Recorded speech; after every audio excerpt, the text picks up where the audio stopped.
Good morning and afternoon, everyone, and welcome back to the Blind Press YouTube channel and coffee stream number 185. I hope everyone had a great weekend and a good Father's Day yesterday.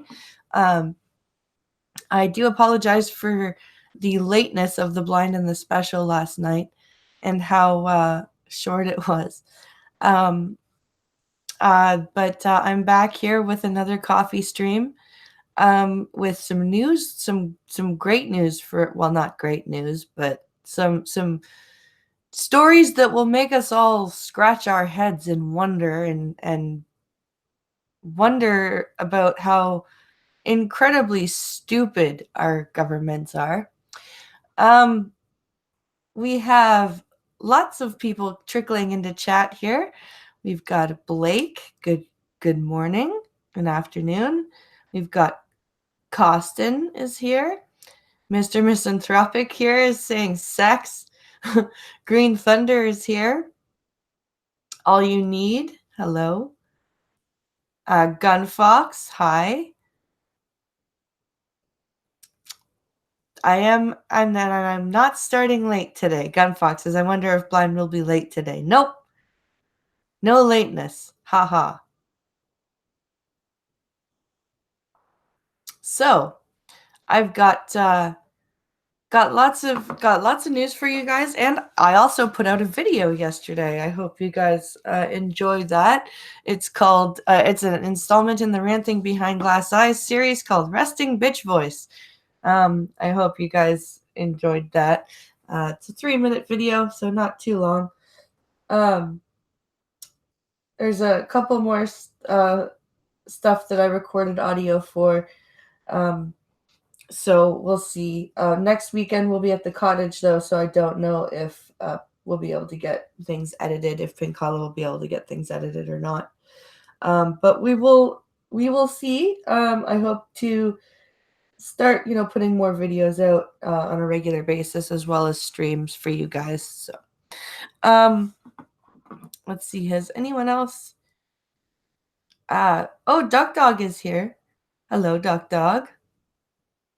Seamus, hi. Check Your Logic. Good morning. Good afternoon. Hi, Pinkalo. Let's see. No lateness. Yes, no lateness. If people are trickling, then it's not a... Wait. If people are trickling, then it's not a stream. Hello, RVA. Let's see. Yes, I caught that live. Yeah, I saw you were in chat there. Check Your Logic. Let's see. Now I'll never be able to unhear bitch voice. Well, I'm glad I could be of service to you, Duck Dog. Oh dear, that was a bit of roboting. Hope that goes away. All right. Let us go and pick some stories. Let's start here at the beginning. I've got 10 stories for you guys here. Let's see. So our first one is active shooter reported in downtown Dallas. Suspect in custody. So this is from Gunfox via the News for the Coffee stream channel in the Discord server. Okay, let's see here.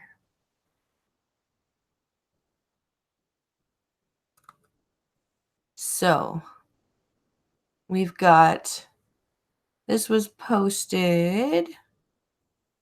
Are you going to tell me the date? Oh, Safari, come on.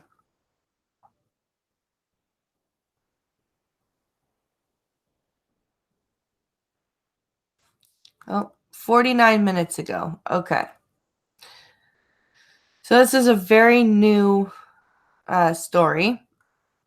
if Safari will hurry up and allow me to read this, then I will enlighten everyone as to what happened.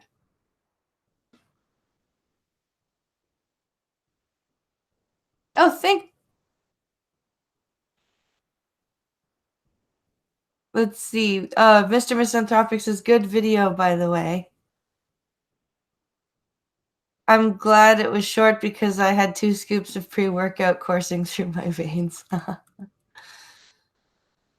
Oh, Safari, you piece of shit. Why are you not reading this for me?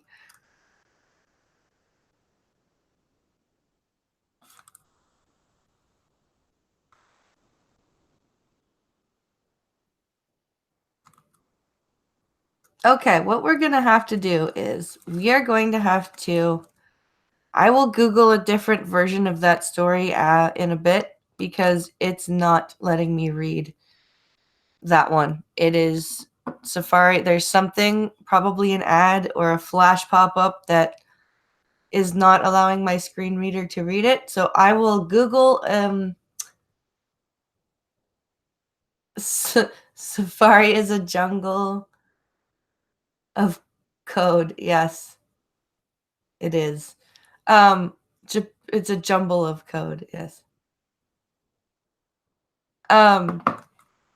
So what we're gonna do is we're gonna go and read another story, and I will Google a different version of the active shooter story. So this one is called Supreme Court Upholds Double Jeopardy Standard That Could Blunt Impact of Potential Trump Pardons. This is also from Gunfox. Let's see here. Get through these links here. All right, here we go. Washington, the Supreme Court upheld Monday the ability of federal and state governments to prosecute defendants twice for the same crime, a form of double jeopardy that could come into play if link. President Donald Trump pardons former associates caught up in the Russian election meddling scandal. So I thought double jeopardy was something that couldn't happen. So why is one form of double jeopardy being allowed, but not all of it? This is very confusing to me. I could have sworn double jeopardy was a thing that was not permitted. The case, which was link, heard in early December, had appeared to be an opportunity for challengers to block second prosecutions, but during oral argument, it became clear that a majority of justices were wary of letting criminals go free, possibly including some of those previously sentenced. You are currently... So the majority of justices don't want... This is kind of scary, actually.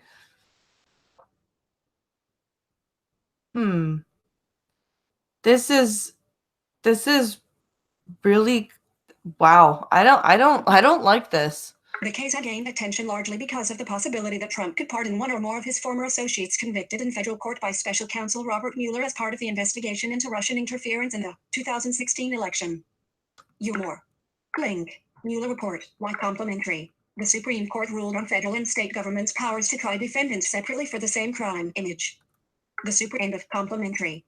If former Trump campaign chairman Paul Manafort was pardoned, he still could face state prosecutions for the same crimes under the court's precedents. That rule applies because state and federal governments are separate sovereigns. Okay, so because he was pardoned federally, he could still face a state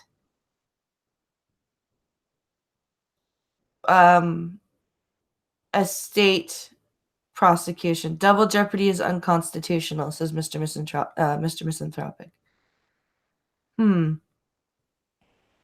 Double jeopardy. You cannot be prosecuted for a crime in which you've already been found innocent.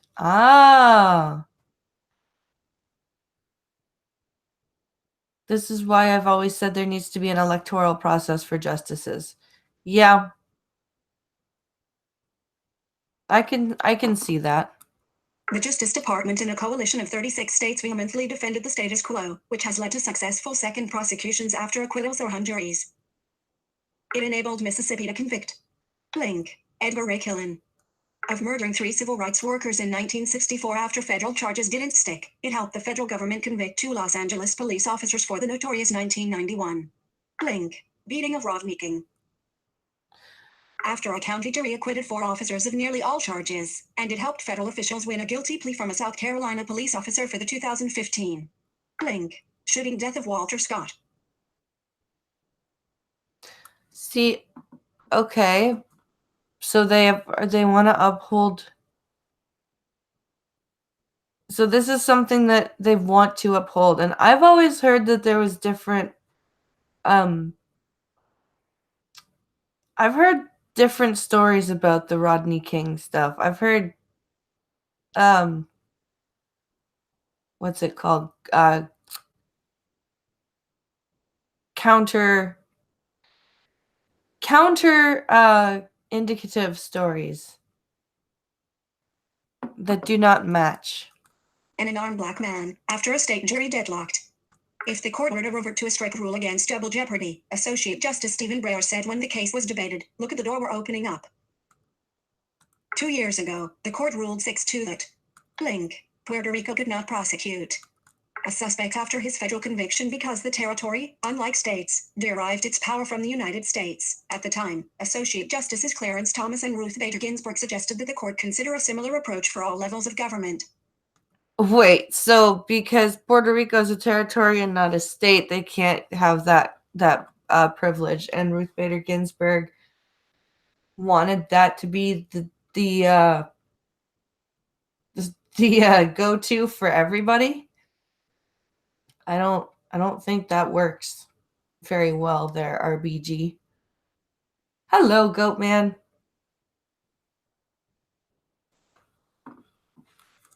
The case was brought on behalf of Terrence Gamble, who received a 1-year prison sentence in Alabama but nearly 4 years in federal court for the same firearms offense in 2015. 2 lower courts upheld the sentences, citing Supreme Court precedent. Okay. Groups on Gamble's side argued that the double jeopardy clause prevents abuse by prosecutors. They said it helps in obtaining plea bargains, because defendants cannot hope for a second trial. All right. I can see that logic, I suppose.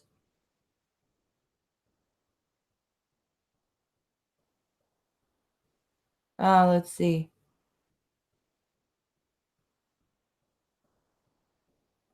The jury watched the whole video, not just the police clip of not just the clip of the police beating King, including the scene where King charged at the officers. See, I thought I had. Do we still have any evidence that RBG is still alive? I don't know. I really don't. Nearly half the states already have bars against double jeopardy. That means state prosecutors would need to cite different charges to try Manafort or other former Trump associates already convicted in federal court. The formal 2018 portrait of the Supreme Court of the United States, seated from left, Associate Justice Stephen Breyer. Oh, it's okay. The picture of the judges. 38-foot Okay. Supreme Court's new conservative majority. Link. The formal 2018 link image. All right. I think that's the end of that story. Yes, it is. Okay. So that is their decision. They're going to uphold the status quo. But looting and dodging North Koreans' bullets is fun. Oh my.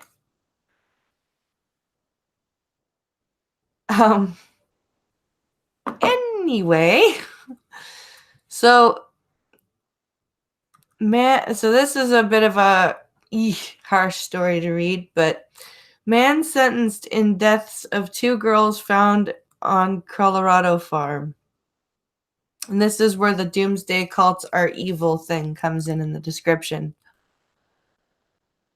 This is from June 14th. All right. here we go. Cortez, Colo AP. A man was sentenced to 24 years in prison in the 2017 deaths of two sisters who were banished to a car without food or water by members of a doomsday religious group because the girls were thought to have been impure. So Cortez, Colorado, I'm guessing is what COLO stands for. Ashford Archer was found guilty in March of 2 counts of fatal child abuse and being an accessory to a crime for the deaths of 10-year-old Michaela Roberts and 8-year-old Hannah Marshall, the Cortez Journal. Link reported. Asshole. Wood chipper. Wood chipper for him. Where were the roof Koreans in Charlotte a few years ago when we needed them? Oh my.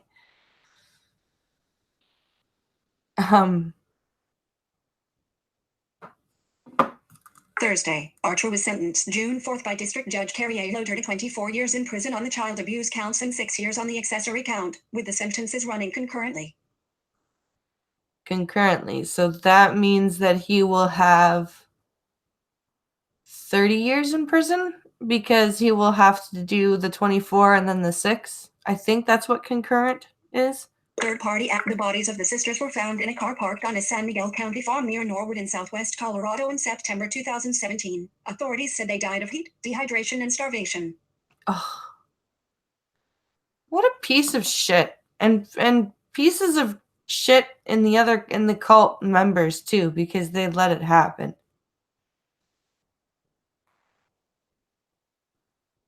Screw cults. Cults are just terrible things. Archer was a member of a religious group that moved to the property earlier that year, according to court documents. Investigators say they believe the group's spiritual leader, Madani Seuss, declared the two girls were possessed by unclean spirits during a past life and ordered the girls kept in a car without food or water for days as the others waited for the apocalypse in advance of the 2017 solar eclipse. Of course. Seuss and the girls' mother, Nashika Bramble, were each charged with 2 counts of first-degree murder and 2 counts of child abuse resulting in death. They have pleaded not guilty. Of course they have. Of course they have, but I'm glad that they also have been charged. Yes, G to gas.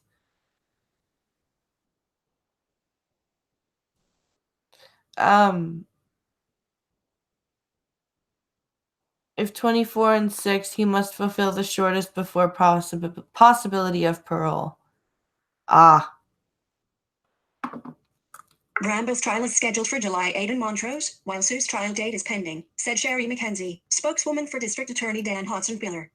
__ information from Cortez link. Information from Cortez Journal. So that's that story. I'm glad the first guy has been sentenced, and I hope that the other two get a horribly awful, heavy-ass sentence.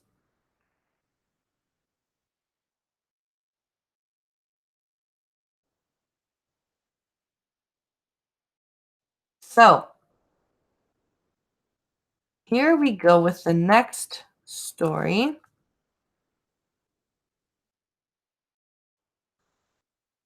This is a local story, I believe. If I can find the friggin' headline.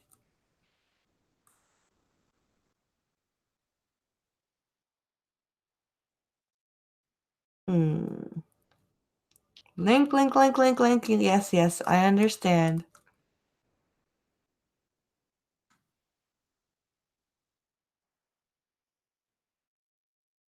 Police say woman was drunk but no DUI. Let's say police. Woman was drunk but no DUI for toy truck joyride. Yes, toy truck joyride. You heard that right.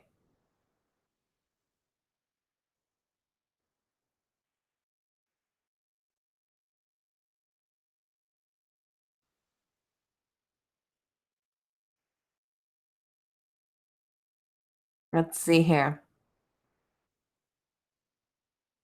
This is from, oh, it's not a local story. I apologize. All right, are you ready? Here we go.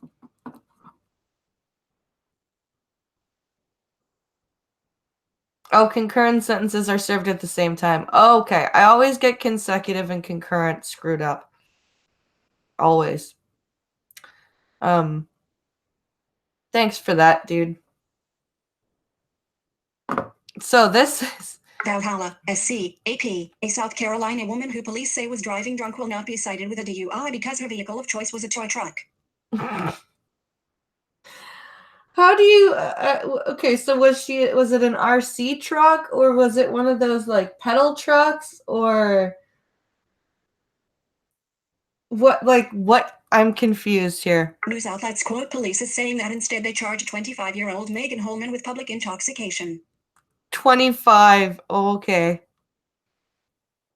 So 25 drunk and driving a toy truck on the road. They say they spotted her cruising down the road in a Power Wheels electric toy truck after a caller reported a suspicious person on the street. Power Wheels? Oh my god. Holy shit. Who wants to bet that she's somebody's aunt? And she took her nephew or niece's Power Wheels for a joyride.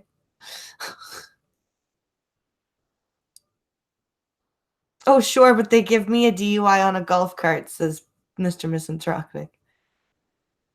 Yeah. Power Wheels. Hey, baby, want to ride my Power Wheels? Yeah, I know, right? Oh, man. Officers say she was driving about a mile, 1.5 kilometers, from her home in Valhalla when they stopped her. Link. Paid for by Link. A cleanser. A serum. Complimentary. Third party. Trending on AP. Link. And that's the end of that story. So just a quick little story, a quick little funny story about a drunk person driving a Power Wheels down the road. Whatever happened to just drunk driving a riding mower? I don't know. I surely don't. All right, let's see here. What is next?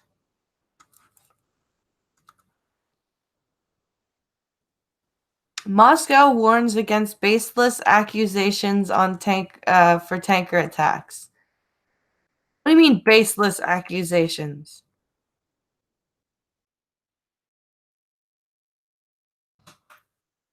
Moscow, AFP. The Kremlin on Sunday warned against baseless accusations over last week's attacks in the Gulf of Oman on 2 oil tankers, blamed by Washington and Riyadh on Iran.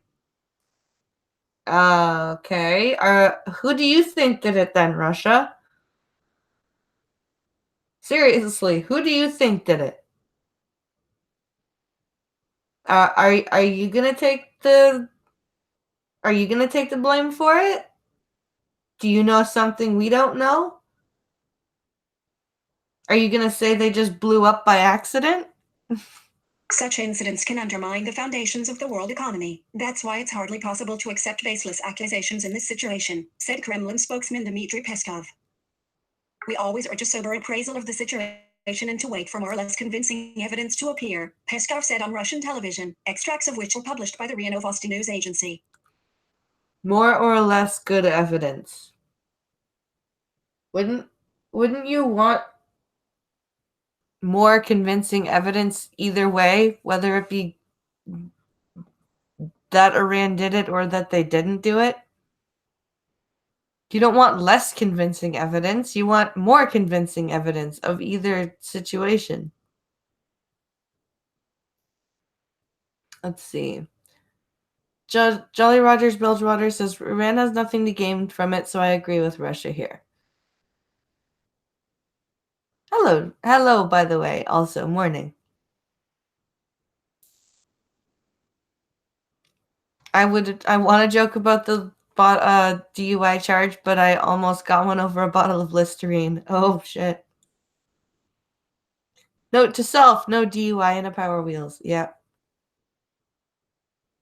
Power Wheels looks so realistic, she just thought it was her actual car. That's awesome.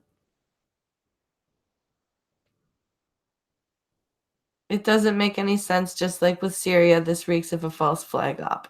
A Japanese and a Norwegian oil tanker were targeted in attacks on Thursday in the Gulf of Oman. No one has claimed responsibility for the attacks. The official Iranian news agency IRNA said No, the official Iranian news agency IRNA said the attacks took place within 30 nautical miles of Iran's coastline. Iran rejected U.S. accusations it was to blame, with Foreign Minister Mohammad Javad Zarif tweeting that the U.S. had immediately jumped to make allegations against Iran without a shred of factual or circumstantial evidence. Saudi Arabia, Iran's arch-rival in the region and the world's top oil exporter, joined Washington in accusing Tehran of the attacks, with Saudi Crown Prince Mohammed bin Salman saying he won't hesitate to tackle any threats to the kingdom. Oh boy. That's never good. We've got a lot of posturing going on in this area, and we've had a lot of posturing going on for several months.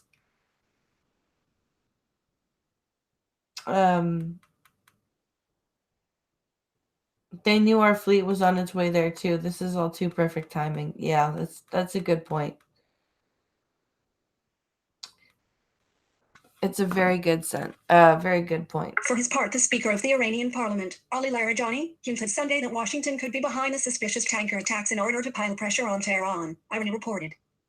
Moscow severely condemned the attacks, he said, warning against drawing hasty conclusions. You are currently reactions group.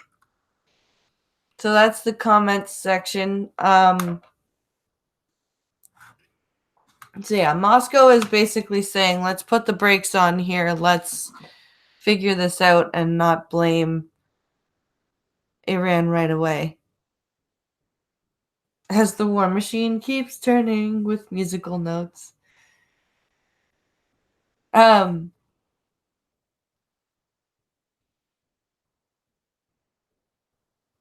Let's see here.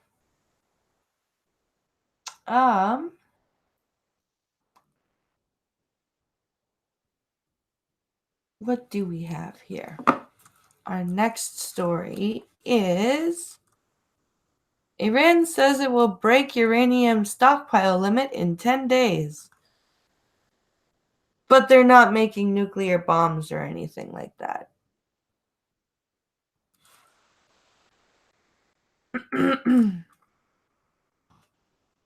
Iran, AP. Iran will break the uranium stockpile limit set by Tehran's nuclear deal with world powers in the next 10 days, the spokesman for the country's atomic agency said Monday, while also warning that Iran could enrich uranium up to 20%, just a step away from weapons-grade levels. The announcement by Behrouz Kamalvandi, timed for a meeting of EU foreign ministers in Brussels, puts more pressure on Europe to come up with new terms for Iran's 2015 nuclear deal. The deal has steadily unraveled since the Trump administration pulled America out of the accord last year and reimposed tough economic sanctions on Iran, deeply cutting into its sale of crude oil abroad and sending its economy into freefall. Europe has so far been unable to offer Iran a way around the U.S. sanctions. Okay, so Europe can't help them. And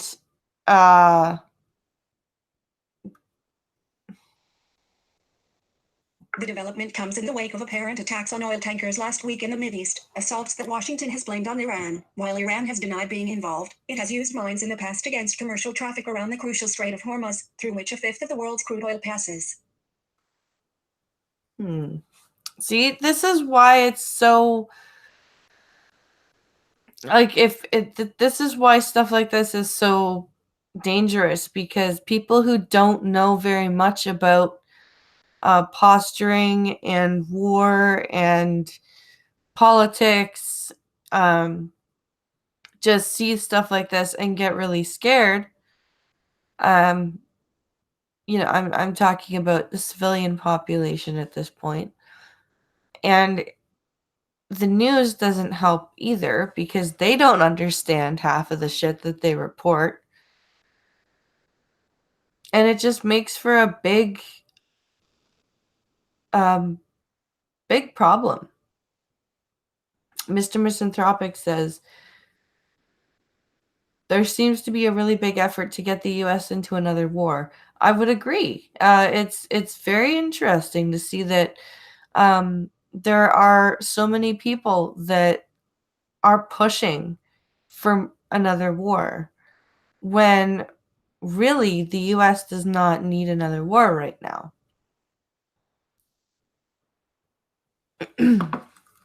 Kamalvandi accused Europeans of killing time as the clock runs down. If this condition continues, there will be no deal anymore, Kamalvandi said. You are currently... President Hassan Rouhani, greeting France's new ambassador to Tehran on Monday, similarly warned the time was running out for the deal. The current situation is very critical, and France and the other parties to the deal still have a very limited opportunity to play their historic role for saving the deal, Rouhani said, according to his website. That sounds like a veiled threat to me. But I could be wrong. Under terms of the nuclear deal, Iran can keep a stockpile of no more than 300 kilograms, 660 pounds, of low-enriched uranium. Kamalvandi said that given Iran's recent decision to quadruple its production of low-enriched uranium, it would pass the 300-kilogram limit on Thursday, June 27th. Wow. So next Thursday. That's pretty quick. And I wonder what they're planning on doing with all that uranium, since they're, quote unquote, not planning to make or use nuclear weapons, as we've heard last week.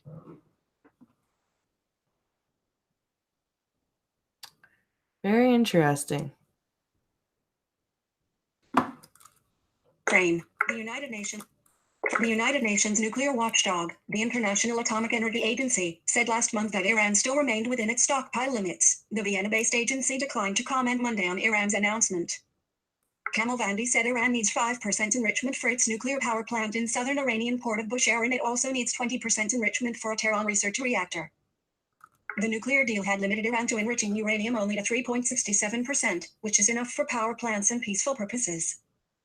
So he's basically saying fuck you to the deal. Before the he just said we're relying on France and them and other European countries to uphold their end of the deal, but we're not going to uphold our end of the deal, and we're just going to enrich the uranium to what we need it to be enriched to, and screw our agreement.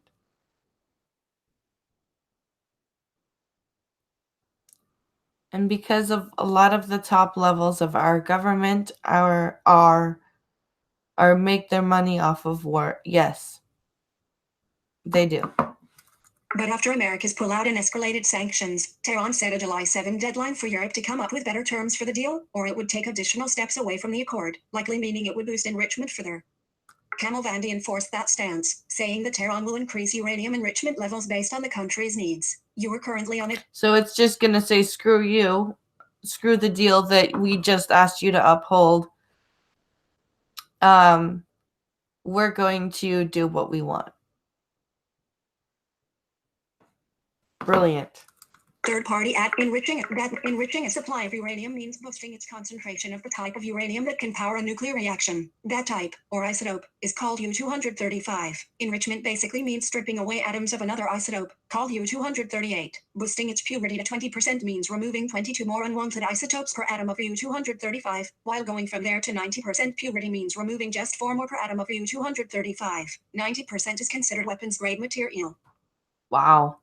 That means going from 20% to 90% is a relatively quicker process, something that worries nuclear non-proliferation experts. Iran maintains its nuclear program is for peaceful purposes. Your link, 800. Iran reached its nuclear deal with world powers in 2015, agreeing to limit its enrichment of uranium in exchange for the lifting of economic sanctions. Since President Donald Trump took office, the U.S. has steadily stripped away at the accord. Trump pulled America out of the deal in May 2018.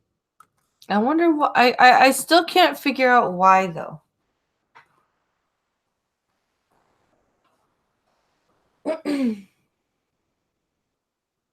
Honestly, there are some things that Trump does that I just don't understand.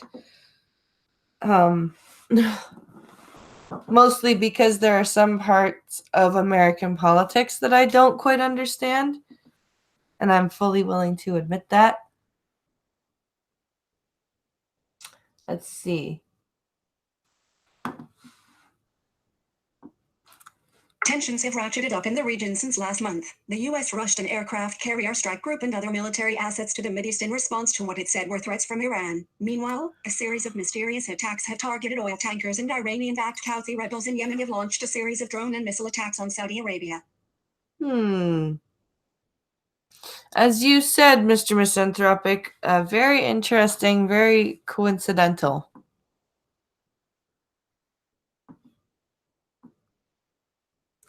General Mohammed Hussein Baghdadi, the chief of the general staff of Iran's armed forces, denied Tehran was involved in the ship attacks, saying Monday the country only would respond in an open, strong and severe way if needed. However, Iran's paramilitary Revolutionary Guard, which the U.S. suspects in the attacks, answers only to Supreme Leader Ayatollah Ali Khamenei and operates outside of the army's control.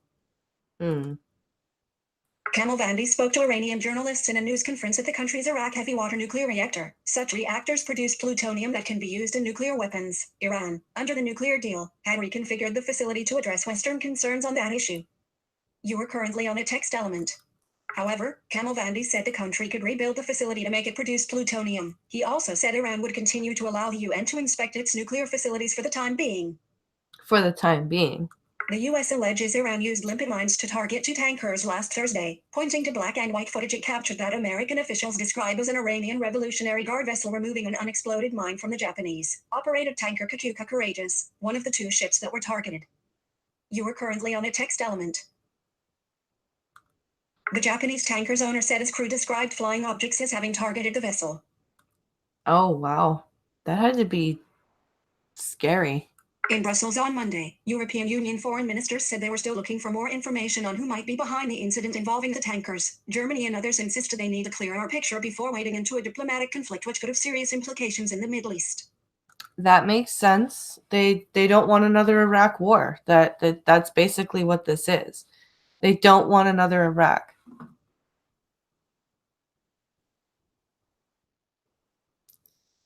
Of course, Iran ignores the agreement. The pallets of cash stopped. Yeah, that's true.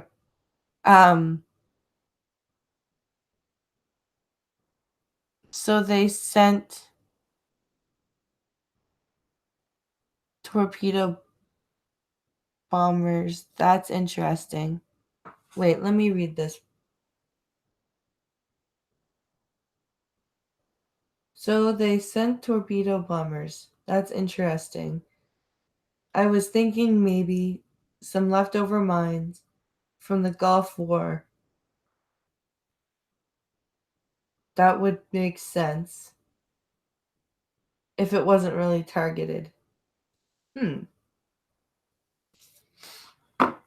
German Foreign Minister Heiko Maas said that US and British intelligence needs to be compared with other information from allies. We have to be very careful, he said.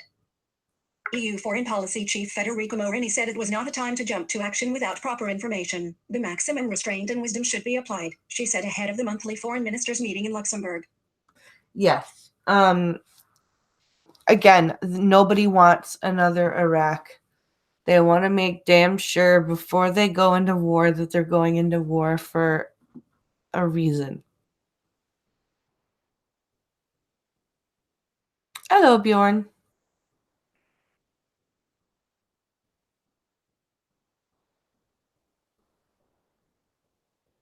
All right. Somebody has been trying to get us into Iraq too for a long time. Syria and now Iran. Yep. It's true. This story has been corrected to show that Iran announced it would pass the stockpile limit on Thursday, June 27th. Okay. I think that is all. Let me just quickly check. Yeah. All right. Wow, we are just barreling through these stories. I don't know if I hope I have enough to last 2 hours. If not, I can go in the Discord. All right, let's see. I hope I can wake up too. AOC fires back at Trump for agreeing with her. I'll call your bluff. Ugh, sakes.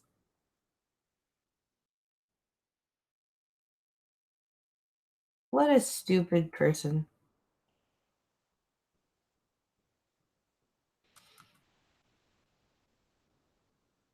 Oh, okay, so it says Representative Alexandria Ocasio-Cortez, Democrat of New York, has been known for her strong opinions. Here's a look back at a few of some of her most controversial statements. So it says, here we go. So it says, Your link, Alexandria Ocasio-Cortez. DNY isn't having any of President Trump's concurrence. You are currently on a text element.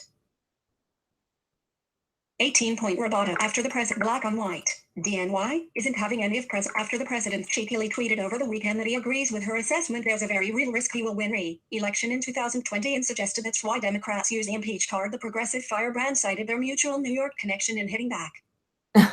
Mr. President, you're from Queens. You may fool the rest of the country, but I'll call your bluff any day of the week. Opening an impeachment inquiry is exactly what we muster when the president obstructs justice, advises witnesses to ignore legal subpoenas, and more. Bye, she tweeted. Bye? With the hand-waving emoji. Bye?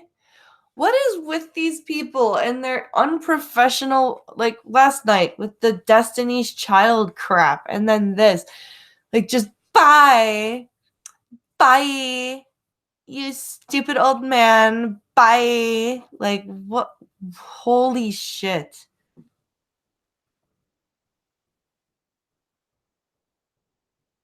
Oh. Megatons in Discord, you'll be fine, says Gunfox. Oh, good. Goody, goody gumdrops. In her first Sunday morning show appearance since she took office in January, Ocasio-Cortez had told ABC News' Joan Carl on Link this week. In her link this week, I think that we have a very real risk of losing the presidency to Donald Trump if we do not have a presidential candidate that is fighting for true transformational change in the lives of working people in the United States. True transformational change in the working lives of the people of the United States, huh? She went on to make the case for a progressive 2020 presidential nominee, suggesting anything short of that runs the risk of Democrats losing to Trump. The president then quoted the congresswoman in a link tweet Sunday night, adding, I agree, and that is the only reason they play the impeach card, which cannot be legally used. He did not elaborate. You are currently on a text element.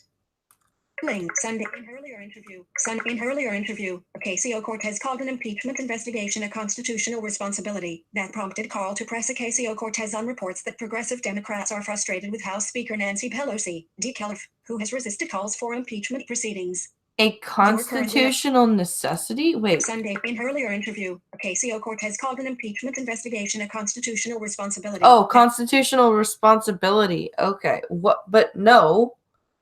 It's not that either. I think it's quite real, Ocasio-Cortez said. I believe that there is a very real animus and desire to make sure that we are holding this president to account. I love how even though journalists are behind Ocasio-Cortez, they write down what she says verbatim, and they write down her repeated words. It's great. I love it. It says, Mr. Misanthropic says, yes, but Trump is the one who is unprofessional. Yeah, I know, right? All right, here we go. A growing progressive anger also has targeted former Vice President Joe Biden, who said earlier this month he could no longer support the Hyde Amendment, which he had backed for decades. Biden said the law makes a woman's right to an abortion dependent on someone's zip code. That I don't agree with, and I don't know where he came up with that. The Hyde Amendment prevents the government from providing abortion funding except in cases of rape, incest, or when the health of the mother is at stake. Link. Abortion activist accuses Biden, but on the Hyde Amendment, it's not the 70s anymore. But on the Hyde Amendment, Ocasio-Cortez has been more forceful. It's not the 70s anymore, Ocasio-Cortez said in an email to backers on Saturday, building support for a repeal of the Hyde Amendment. This is 2019, and none of our leaders should be willing to stand by a policy that disproportionately harms low-income Americans and people of color just to suit the interests of anti-choice zealots. That ends now. What are you talking about? What are you talking about? It targets women of color and low income. If you're saying that women who have been raped or suffered incest or need a medical an abortion because they're gonna die if they try and carry their baby, are you saying that like what you should be saying is the cost of abortions is too high? What you shouldn't be saying that the the abortion in those cases excludes low income women, because that's not the case. Having access to abortion because you've been raped or are medically unable to carry your child to term or have suffered incest. Like, are you saying that those things don't happen to poor women? Is that what you're saying? Because that's not true at all. Um, if your problem with abortion is the cost of abortion and that it's not covered by the government, which I don't think it should be, um, in if you're well I don't think it should be covered in every case. I think you should be able, if you can't afford it, you should be able to apply for help to cover it. But I don't think that straight up all abortion should be free and covered, because then people will just be wanting abortions just for birth control purposes. Um, Gregory is a lawyer and editor based in Los Angeles. Follow him on Twitter. Oh, You are that's currently on a the text. author of this article, and that means the article is over. So that's that story. Let's see what's next. I actually found a Facebook an article on Facebook as well that you guys will love, and it's the titular article. So, but this one here that I have just pulled up is from Gunfox again. So where's that headline? So China's central bank injects funds. Second phase of RRR cuts takes effect. And so this is a short 1 minute read here. Here we go. Shanghai, Reuters. China's central bank said on Monday the second phase of a cut in the reserve requirement ratio, RRR, freed about 100 billion yuan, $14.44 billion, worth of long-term funds. In open market operations, the People's Bank of China, PBOC, also injected 150 billion yuan via 14-day reverse repos to keep liquidity levels stable. And in June, the bank said in a statement on its website, CN/MMT. But what happens if people have been forced to leave their homes? Like, where what are you gonna do? Injecting? How are you gonna inject these funds? Are you basically printing money? Are you what's going on? This is mass inflation is gonna happen here. The PBOC announced in May that it would implement a reduction of RRRs for some small and medium-sized banks in 3 phases, as part of wider effort to help companies weather a slowdown in the world's second largest economy. Your current Well, oh wow. So you guys are gonna start printing vast amounts of your own money and then just injecting it into the economy. That's just brilliant. The third phase of the RRR cut is scheduled to take effect on July 15. You are currently on it. Reporting by Winajo and David Stand. The third phase report our standards. Link. The Tom's. That's just crazy. Didn't something like that happen in Germany in the 30s where they were making so much, printing so much more of their money? Hello, Six.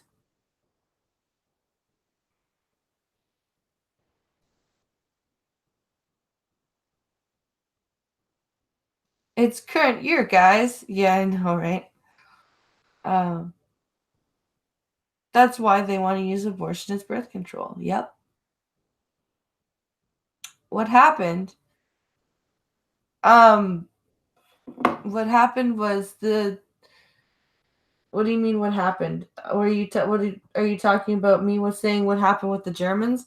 They printed a lot of money. They caused a lot of inflation in the country. Um, they were trying to save their economy by injecting money into it by printing more and more money, and then it devalued their currency so much that it was, stupid things like loaves of bread were insanely expensive. Um, sounds like what China's doing. Let's see. What is our next story?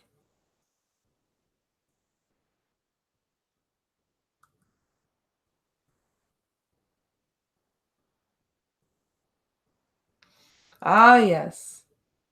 Here's our titular article. Are we ready? You guys are going to love this. Refugees with infectious diseases will not be denied entry into Canada. Let me say that again. Refugees with infectious diseases will not be denied entry into Canada. Let's read this.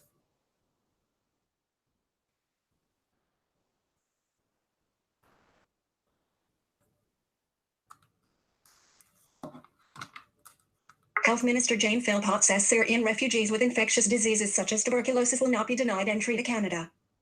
Philpott told CTV's Question Period that Syrian refugees bound for Canada who are found to have infectious diseases may face delayed entry until they are healthy enough to enter the country, but won't be turned away. You are currently on a text element.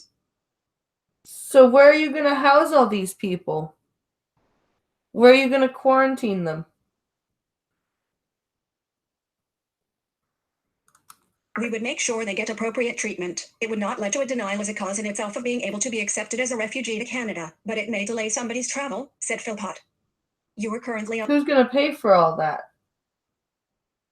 FSK under Anne. Of course, as people arrive in Canada, there will be further screening and we'll make sure that everyone is healthy.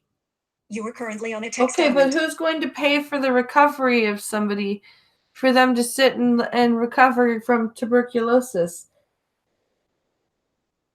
Taking their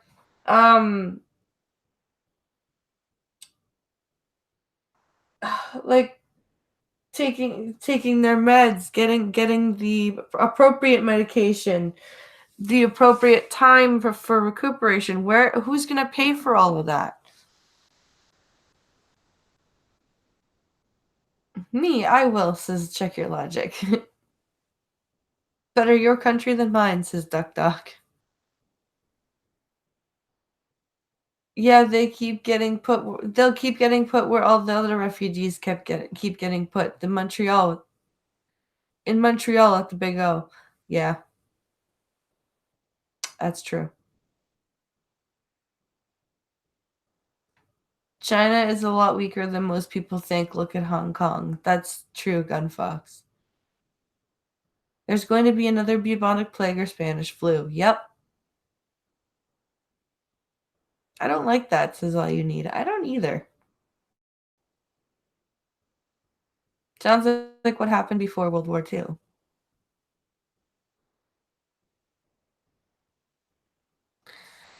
Let's see. Philpott, who worked as a medical doctor before entering politics, emphasized that most of the infectious diseases that Syrian refugees could have are quite treatable.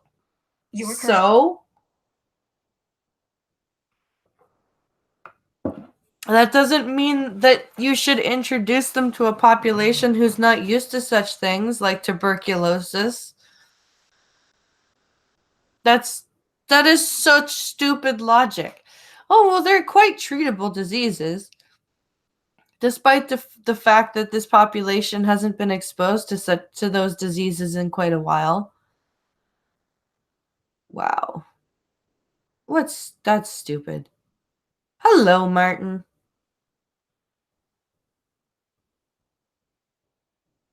They said that they would restrict travel. That means they have to stay in their home country until they are better. Well, I hope so. The minister said all Syrian refugees will undergo an international medical examination before traveling to Canada so that the government is fully aware of their health condition before entering the country. Officials will be looking for physical as well as mental health problems. According to Philpott, she said the government will make sure that the healthcare system is prepared to offer counseling services to Syrian refugees who need it. Okay. These people have experienced the very difficult circumstances of conflict in Syria, said Philpott. Having said that, my suspicion is that these people are incredibly resilient and courageous folk who have managed to endure these circumstances, and we will be impressed by their resilience. You are currently on a text element inside as the government prepares to welcome tens of thousands of Syrian refugees. Canada is facing a major family doctor shortage. According to Statistics Canada, 14.9% of Canadians 12 or older, about 4.5 million people, did not have a regular doctor in 2014. It's true. There's a huge family doctor shortage here. That's one of the reasons why I stuck it out with my old doctor,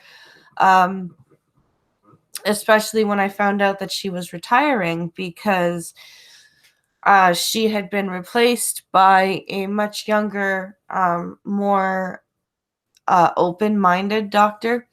But had I left that doctor's office, I would have had a hell of a time finding a new doctor that was taking patients, because most doctors here are full.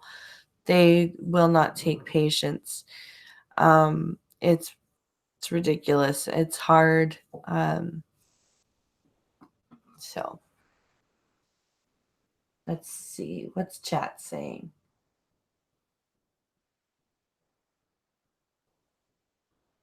Jane Philpott also thinks that these people.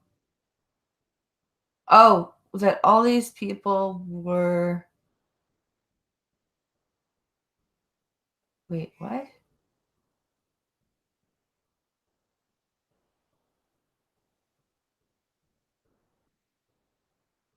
Oh, uh, Jane Philpott also thinks all these people will garner her votes. True. Canada has a very strict screening process for entry. All that means is that you won't get it. You won't get denied getting in when you're better.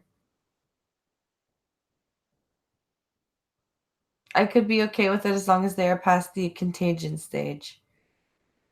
That's a good point. I just don't like the ambiguity of, of this whole, if you've got an infectious disease, then you can come over. Philpott admitted that the Canadian healthcare system is already stretched. She said believes it can handle the arrival of Syrian refugees. She said she has been overwhelmed by expressions of interest from healthcare providers and other Canadians to help refugees. You are currently on a text element inside of web content. To exit this web area, press Control Up. Heading level 2, related stories. So that's Philpott admitted that the Canadian healthcare system is already stretched. She said believes it can handle the arrival of Syrian refugees. She says it believes. She says she believes it can handle.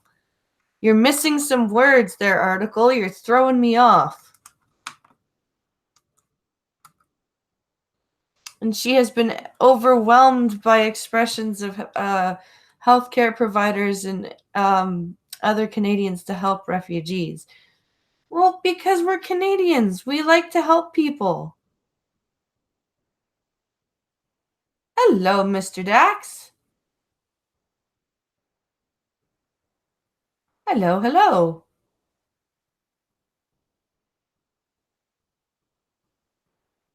Let's see here.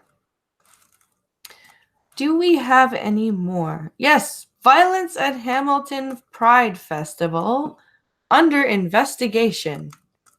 So Hamilton is a city that's about an hour away.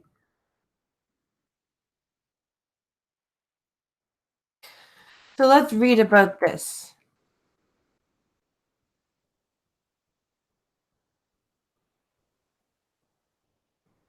The waiting lists are ridiculous. Yeah. Hi, Skip. How are you feeling, bud?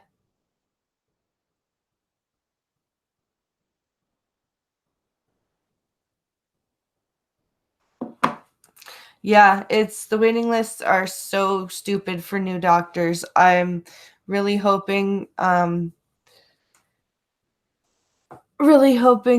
I never have to go and actually get a new doctor. Hamilton wishes they were Toronto for some reason. Yeah, I know. Hamilton reminds a lot of people of Detroit, a completely dying steel industry. Lots of empty factories. Yep. They canceled it. Well, that's annoying.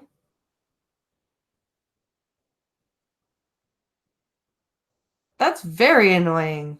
I'm sorry about that, dude. Did they at least give you a new date, or did they just cancel it on you and they're, making you wait for them to call you back with a new date?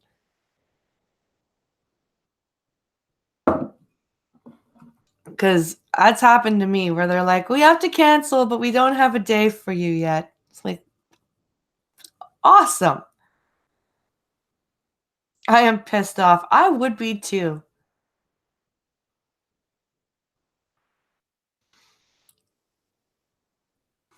Not just for new doctors, but for actual treatment. 6-month waits are the norm. Yes. New date is a week from this Thursday. Okay.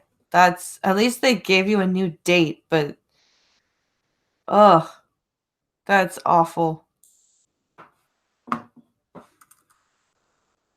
So let's read about this thing that happened here in Hamilton. A violent altercation at Hamilton's Pride Festival is under police investigation. You are currently on. It happened Saturday at Gage Park, where police say two groups clashed in the middle of the park, away from the main events. A police spokeswoman says officers escorted a religious group and members of the Yellow Vest movement, a populist group that originated in France, off of event property. FSK and I am disappointed with the events that transpired at yesterday's Hamilton's Pride celebration at Gage Park, said Hamilton's mayor, Fred Eisenberg, on Twitter. Hate speech and acts of violence have no place in the city of Hamilton. What happened? What was hate speech? Several people reportedly suffered minor injuries. Police are asking anyone who may have seen these incidents to come forward. With files from the Canadian press. Police I am disappointed. Is there a video? Button, end of start playback, video player. Oh, there is a video. I wonder if I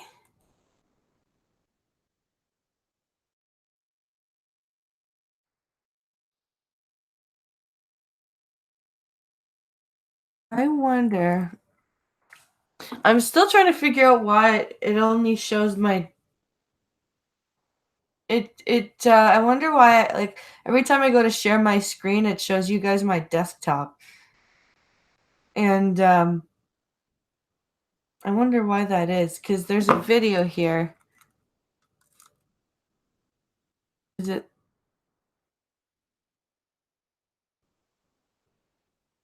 Oh, look, an ad. Fuck's sakes.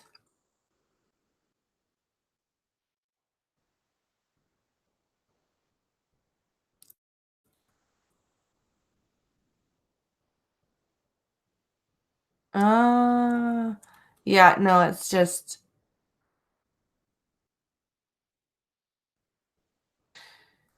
Yeah, it's just the news clip of it. Okay. That's annoying. All right, let's go look in Discord for some more stories. Because we still have an hour. Oh, no, I was going to Google.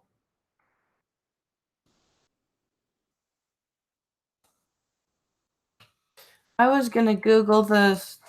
different story for that active shooter.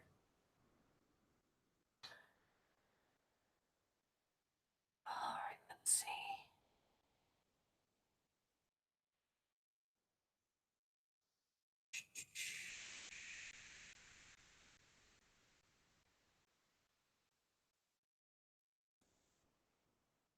Oh, shit. This is an updated one. Okay. from 27 minutes ago. Let's see if it's gonna let's see if it's going to work.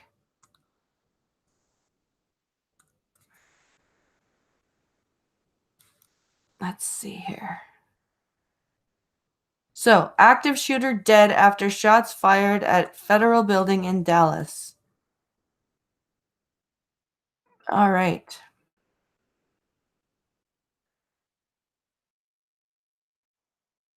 All right. Let's get through all these links.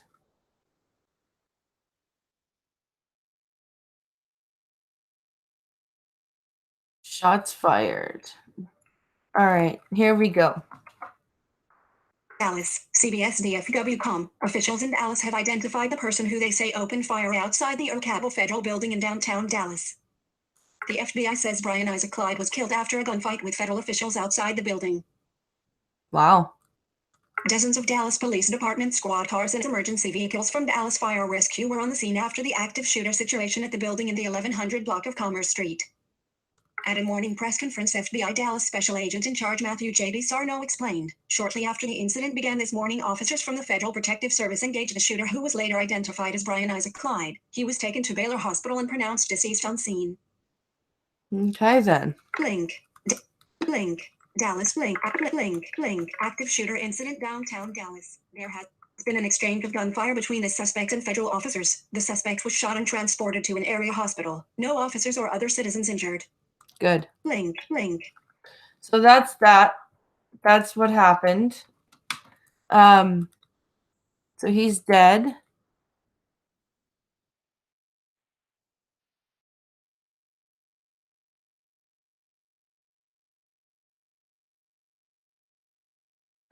Here we go. There's more. U.S. Attorney Erin Neely Cox wanted to calm the fears of those in the area. The federal building was shot on by an active shooter, she said. Law enforcement responded immediately, and I want to assure the community, especially our downtown community, that the community is safe.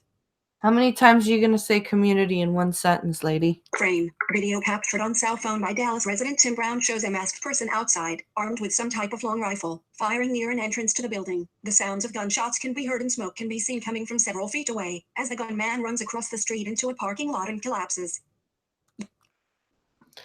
All right, so they took care of him. He didn't get anybody, thankfully. No injuries, no deaths except for him. That's good. Wow, that is right where I used to work, says Skep. Wow. That's kind of crazy. Let's see here. It wasn't me, says Skep Talk.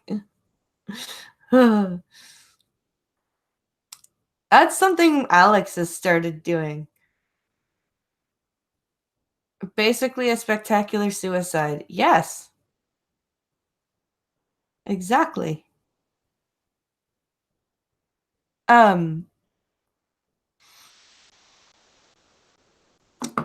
But Alex has started doing that. I'll ask him if, like, when something happens, I'll say, "Why did that happen, buddy? What were you doing?" "It wasn't me." Or, "What happened?" "It wasn't me." That wasn't what I asked you. I asked you what happened. I didn't say who did it. Oh, kids. Kids. So here we go. The suspect, now identified as 22-year-old Clyde, was given medical attention at the scene and then taken to a local hospital where he was pronounced dead. Clyde's vehicle was found nearby and a police bomb squad examined it for precautionary reasons. Several minutes after examining the car with a robot, police decided to blow up the vehicle. Wow. So I guess the vehicle had bomb on itself. Alex is learning plausible deniability. Yes, he is. Hi, Moonshock. Hello, my friend. Good to see you here.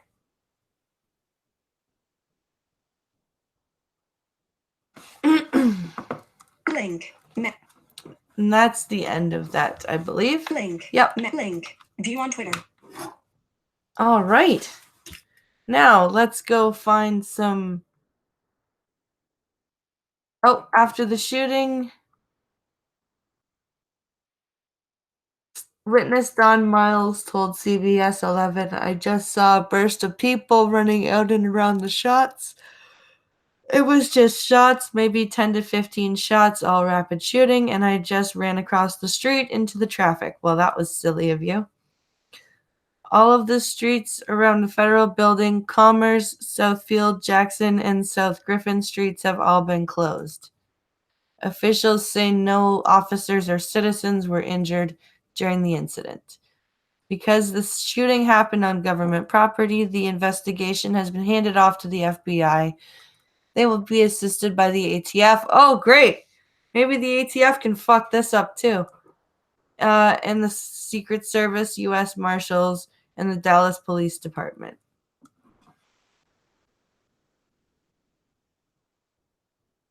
Who's doing shots? Sorry, I was away. Oh, somebody in Dallas went up and shot up the federal building on Commerce Street and got his ass killed. Gun-free zones make good people defenseless. It doesn't make bad people harmless. Yeah.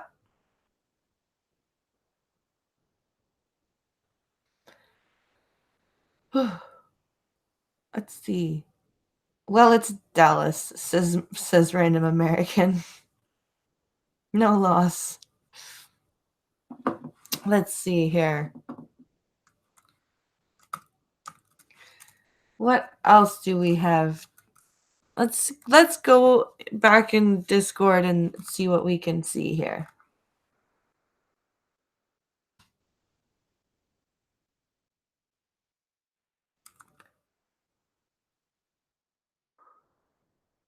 All right.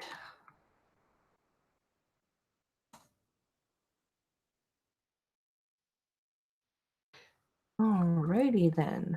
Open Discord.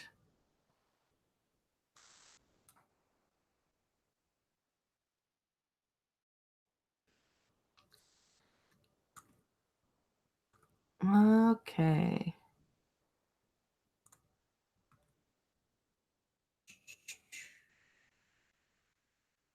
There we go. Blind Press's Nerd Sanctuary.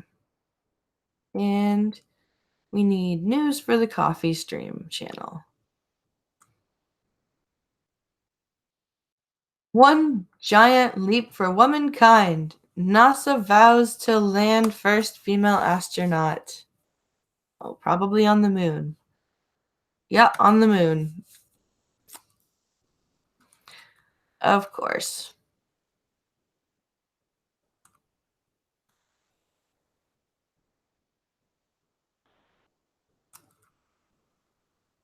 Blah, blah, blah, blah, blah.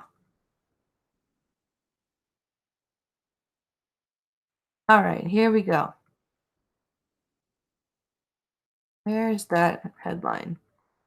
So the subheading says the space agency says its Artemis mission will represent its very diverse, highly qualified team of astronauts. It's very diverse and highly qualified team. Here we go.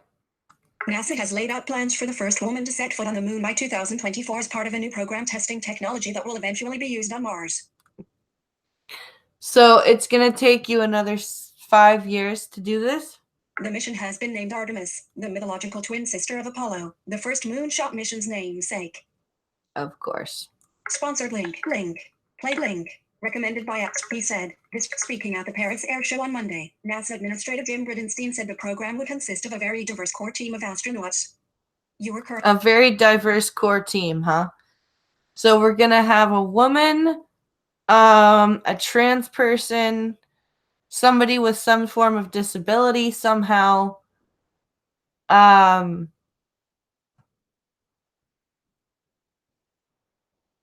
who cares, says Random Americans. Seriously, there is no difference in getting a woman there than there is getting a man there.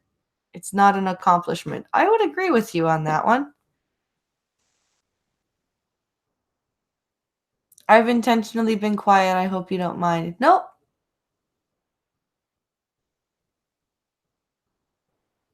Let's see. There's a joke here about shooting JR. But I'm not sure anyone here would get the reference. Oh, yeah, All My Children. 17 blacks and an Irishman in a wheelchair. Oh. Alice finally gonna make it to the moon. Yep. He said, this time when we go to the moon, we are going sustainably, and we are going to go with this very diverse, highly qualified astronaut corps that includes women. You're going to the moon sustainably? How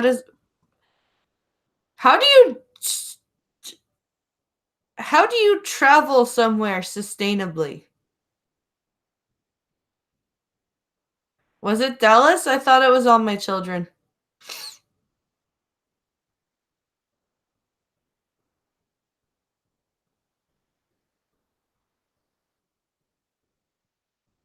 I suck. I know.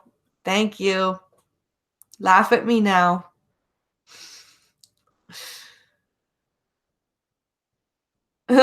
Pink Hollow says, blind press, you just proved his point. JR was not from All My Children. JR was from Dallas. Yes, I understand. I suck. I killed the joke.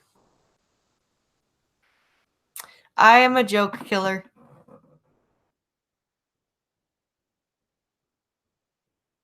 Ha ha ha.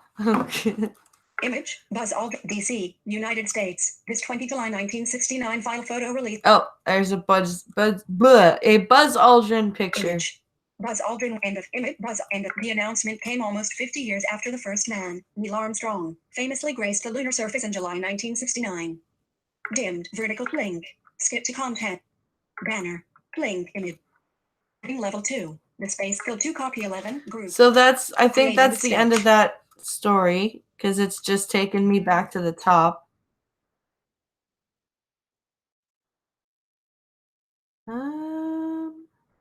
Yes, that's the end of that story. It just takes you back to the top when it's over. Weird. So let's see. Trump hits out again at Khan over violence. So Trump's not happy with Sadiq Khan, apparently. Huh, who shot JR? How does a person famously grace something? I don't know. Smoke another one. Yeah. No, it was Dallas, and JR was shot before you were born. Yes, he was. See, I keep screwing that up because there is a character in All My Children called JR, and he was born around the same time as I was in the show. But because it was All My Children, JR aged like really fast, really.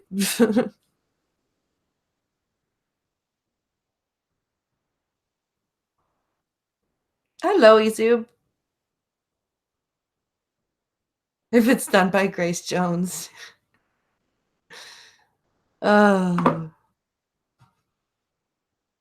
Let's find this story. So Donald Trump attacks Sadiq Khan over London violence. I love the wording this article this author is using.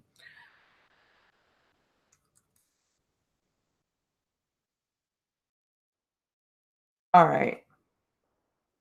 Here we go. End of U.S. President Donald Trump has once again criticized London Mayor.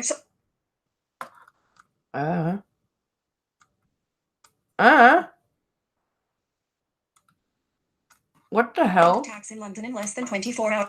U.S. President Donald Trump has once again criticized London Mayor Sadiq Khan, calling him a national disgrace who was destroying the UK's capital. Oh, damn, Trump. His comments came after 5 violent attacks in London in less than 24 hours left 3 men dead and 3 injured.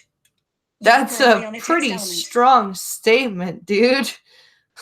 Labour leader Jeremy Corbyn said it was absolutely awful Mr. Trump was using the tragedy of people being murdered to attack the mayor. Your current... I don't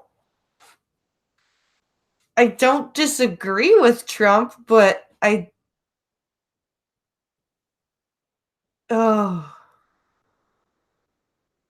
it's raining again, says Gunfox. Oh, that sucks.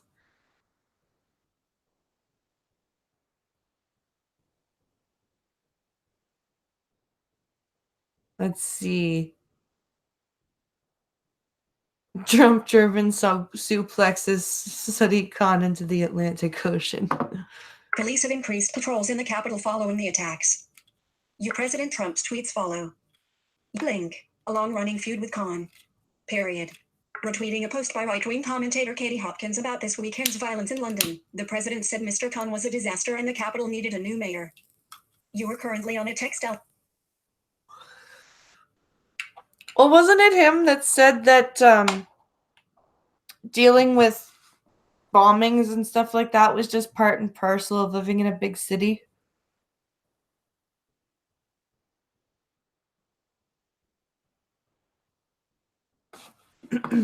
Twitter post by Donald Trump. Link. Skip Twitter post by link. So here's his Twitter post. London needs a new mayor. London needs a new mayor ASAP. Khan is a disaster. Will only get worse. Link. End of Twitter post by end of Twitter presentation of white scrape. Mr. Trump later. Link. Followed it up with another post saying he's a national disgrace who was destroying the city of London. In response, Mr. Khan's spokesman said the mayor's thoughts were with the victims' families and he is not going to waste his time responding to this sort of tweet. But that is a response to that sort of tweet. I hate to say it. Yeah, it is if you live in the Middle East, says Moonshock. Yeah, it's responding to something like that is responding with something with a statement like that is still responding. I hate to break it to you there, Mr. Khan. The mayor was focused on supporting the city's communities and overstretched emergency services, he added. Mr. Khan later tweeted, violent crime has no place in our city, and there's no higher priority for me than Londoners' safety. Okay. Twitter post by @mayor. Link. Skip Twitter post by @press link. End of Twitter presentation. Mr. Corbyn tweeted in defense of Mr. Khan, saying he was rightly supporting the police to do their job while Katie Hopkins spreads hateful and divisive rhetoric. I don't think she was spreading... I don't think that she was spreading hateful rhetoric. I think Trump probably shouldn't have said what he did, but it wasn't untrue. No higher priority? Then what has he done? Yeah.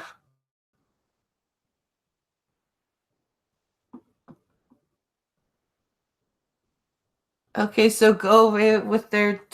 so go away... so no way with your 10-decade-old ban on weapons.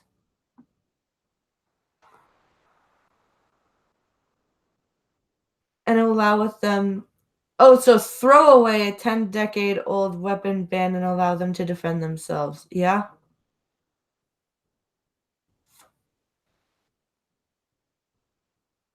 Twitter post by @Jeremy Link. Skip Twitter post by @Jeremy Press link. End of presentational analysis box by Dominic Kashuni. Okay, so that's that story. We've got about half an hour left, guys. Let's see if we can find some more news to read here. Come on, Safari.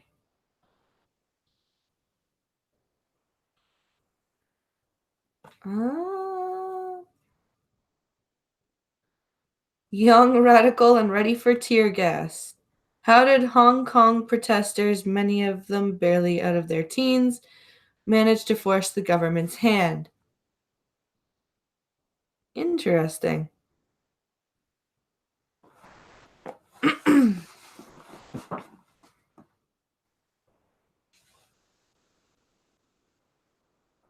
Let's read that.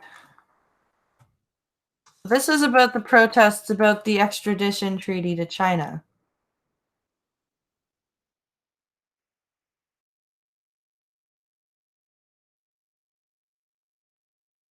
Okay, here we go. In just 1 week, Hong Kong has witnessed 2 of its largest ever protests, as well its most violent protest in decades. At the forefront of these demonstrations are young people, many barely out of their teens. Why did they get involved, and how did they manage to force the government's hand? We screamed at people to run. My parents kicked me out after the protests. You were currently... It was the first time I got tear gassed. Tears were coming uncontrollably out of my eyes. I'm afraid to give my real name. These are not words anybody would have expected to come out of the mouths of Hong Kongers, and certainly not ones aged between 17 and 21. Until recently, the stereotype of a typical Hong Kong teen would have been one more interested in studying or making money than political activism or creative thinking.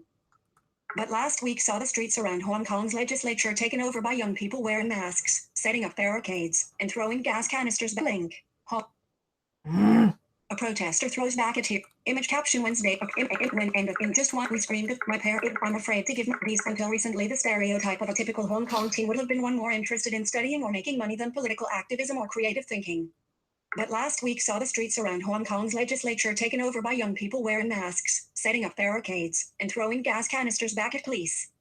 Many of them were even too young to have taken part in the last Hong Kong protest to hold the world's media wrapped, the 2014 umbrella protests, when tens of thousands of people slept in the streets for weeks, demanding democratic elections.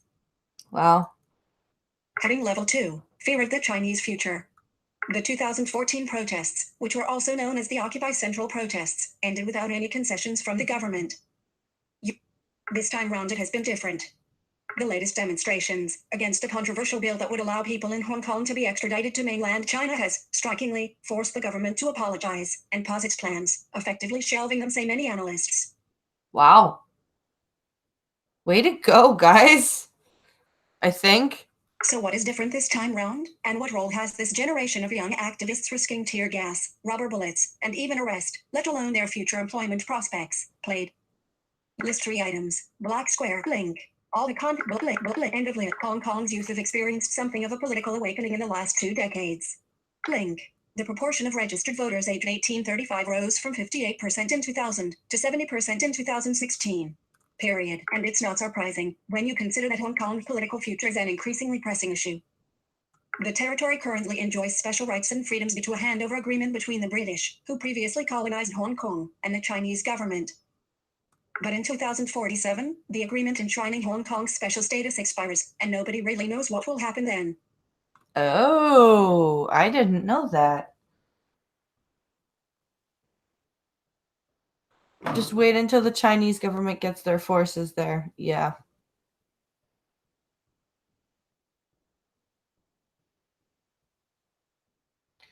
It's interesting how they're protesting all of this, Sispinkalo. Meanwhile, it started out with a young Chinese national murdering his girlfriend and fleeing to Taiwan.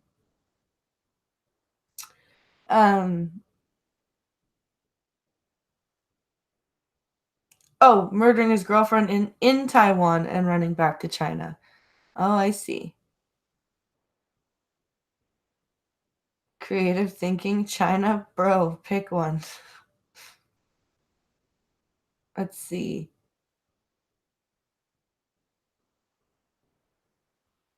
Dude killed his girlfriend, stuffed her in a suitcase, left her outside the hotel in Taipei, flew home. Jesus. For today's youth, 2047 feels strikingly close, and their protest is driven by this uncertainty, as well as the feeling that the Chinese government is closing in anyway.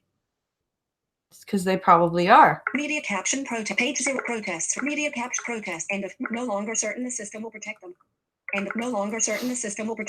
They are modifying their protest techniques and learning the art of sophisticated dissent. Every single protester I interviewed who had taken part in Wednesday's unauthorized protests asked me to protect their identities, fearing arrest. You were currently on a tech. We kept face masks on at all times during the protest, and afterwards we tried to delete our records on our iPhones and Google Maps, says Dan, an 18-year-old student who helped protesters build a barricade with fences. You tried to delete your records on your iPhones and Google Maps. I would guess that you weren't successful.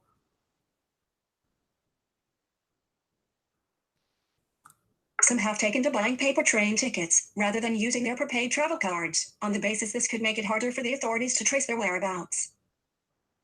Wow, prepaid travel cards and everything. Meanwhile, many have become cautious about what they say on public social media and are only willing to communicate on secure apps with self-destruct functions, such as Telegram. Image caption Jackie end of during the Occupy protests. Most of us didn't think about protecting ourselves. We used Facebook, Instagram, and WhatsApp to spread messages. But this year, we see that freedom of speech is getting worse in Hong Kong, says Jackie, a 20-year-old student leader.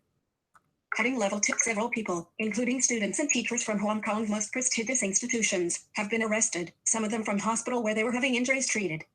Wow. This is just straight out of some sort of, communist. It's just, wow.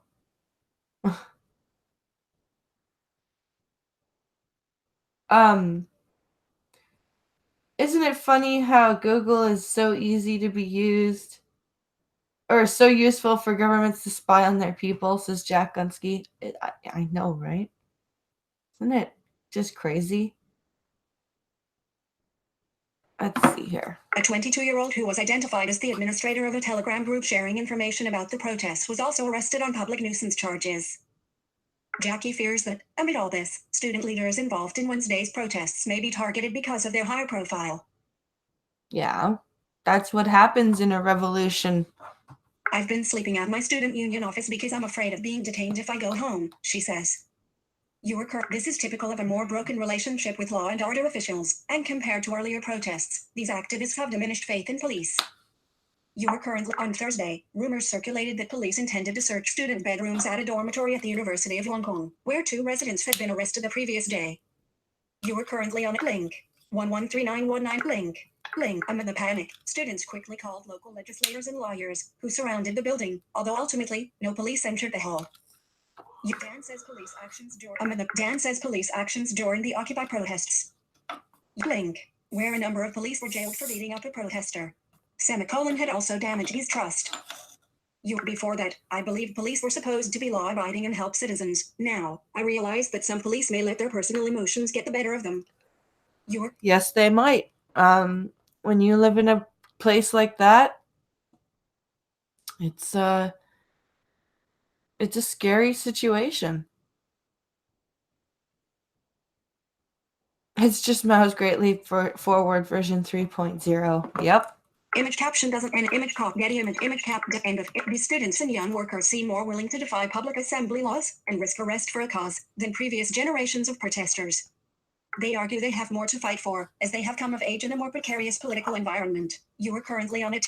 Tom, 20, helped manage supplies during Wednesday's protest, and says he's an activist because of the era I'm growing up in. His generation grew up witnessing political woes, such as Link plans in 2012 to make children take Chinese patriotism classes. Good God. That critics said would brainwash students and gloss over the Chinese government's human rights abuses. Wow. That's crazy.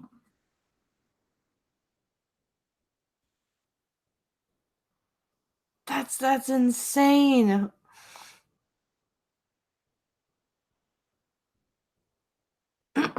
Media caption: How Hong Kong page how Hong media cap end of me. I've seen government policies and moves to suppress the freedoms we have grown up with, and it makes me feel strongly that I don't want Hong Kong to lose its core rule of law and freedoms.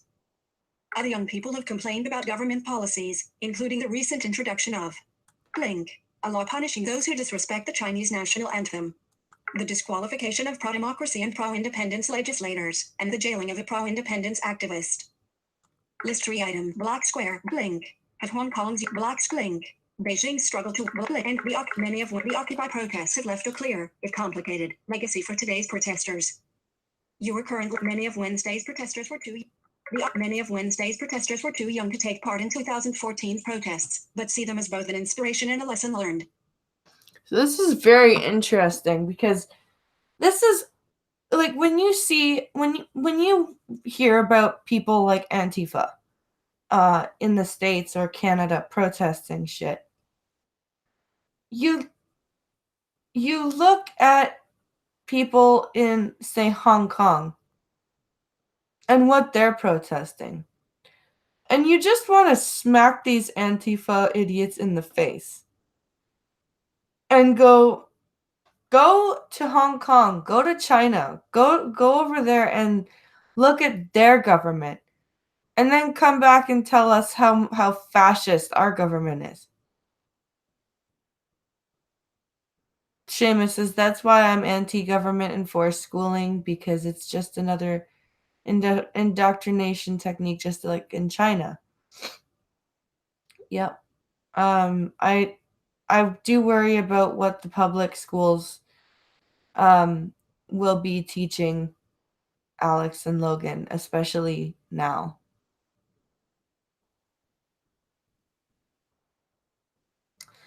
Ben, 20, says his parents did not let him join the Occupy protests. But now, as a university student, he takes a leading role organizing protests and legal support for students at risk of arrest. Image caption, end of image. He describes the 2014 protests as a failure, as the protesters were split over their goals, including what sort of universal suffrage would be acceptable. But this time, there is a crucial difference, because protesters are not demanding more democracy, but fighting to keep what rights Hong Kong currently has. There is a greater incentive to stay united, because protesters are fighting to make sure we don't lose our existing freedoms, he says. The Occupy protests spurred more young people to get involved in student politics and gave them the confidence to claim the streets as their own. See, this is a good thing in a country like this, is that people are interested in politics and changing things.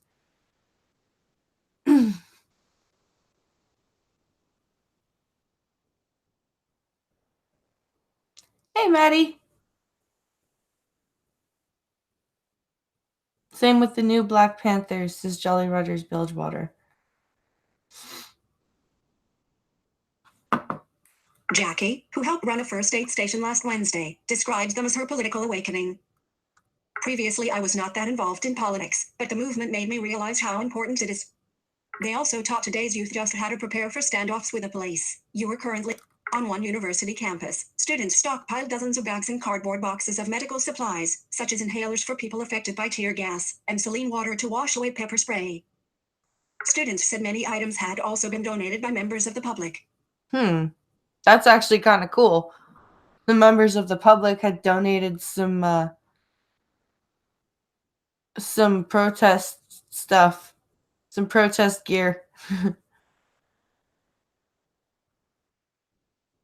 China will shut down all live feeds out of Hong Kong, it seems, says Gunfox. Okay. This meant that there were a much more effective crowd on the Wednesday when things turned violent. Image captions. Students bought and stockpiled inhalers. End of image capture cardboard but image nails. End of image. What do their parents think of all this? It varies. Ingrid, 21, joined Wednesday's protests after she finished work, helping to deliver first aid materials to the front line. She says her parents, who supported the police, kicked her out of the house after she went home, although they let her return a few days later. Meanwhile, Jackie didn't dare tell her parents and grandparents about her role organizing the protests, but when they saw her on the news, they were supportive and asked her to stay safe. Oh, cool. Of course, it would also be a mistake to treat these protests as purely a youth movement. Leader Carrie Lam also came under pressure from several quarters, including from businesses groups, her church, and her alma mater. St. Francis Canossian College was among the hundreds of groups to issue a petition against the bill, a significant move in Hong Kong where the top schools are considered highly prestigious, and alumni networks are influential and a source of pride. Okay. One alumni who signed, 22-year-old Aubrey Tao, said Ms. Lam often quoted the school motto, and she hoped to show her that as a Franciscan, you shouldn't rule in this way. So that's very split.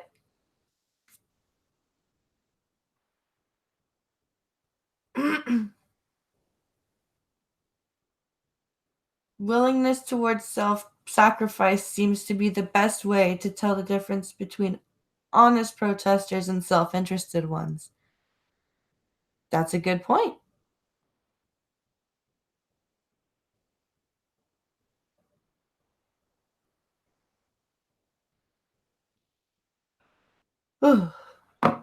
Image caption image cap Aubrey to end of, but it was the unauthorized youth-led demonstrators on Wednesday and their ability to camp out in numbers, organize and force the police hand, which many see as a critical factor in forcing the government to stop and pause. The wider population could easily have condemned the students, as they have done with but it was the wider population could easily have condemned the students, as they have done with link previous protests that turned violent. But it seemed this time they felt the police went too far. But that's good that the public seems to be on the students' side this time. We've got the more people, the more citizenry you have on the side, even in a communist country like this, the better, because they can't get all of you. They can't get all of you. They need their population to survive. So when you've got the citizens backing the students, you can't you can't kill them all. You can't arrest them all. During clashes, riot police responded with rubber bullets, beanbag shots, and 150 canisters of tear gas, more than was used during the entire 79 days of the umbrella protests. Wow. Police defended their approach, saying it was necessary to respond to the riot, and that protesters had attacked officers with bricks and iron poles. Did they do that before or after you started attacking them? Some protesters who spoke to the BBC also confirmed they saw water bottles, or sticks, being thrown at police by others. Nonetheless, the sight of young protesters being pepper sprayed and facing large amounts of tear gas still left many angry at the authorities, and at Ms. Lamb, who had defended the police. Oh, wow. Image caption organizers say six a group image Reuters image caption organizer end of image caption in one viral video. Link. A middle-aged woman was seen screaming at police officers, reminding them you are going to be dads in the future.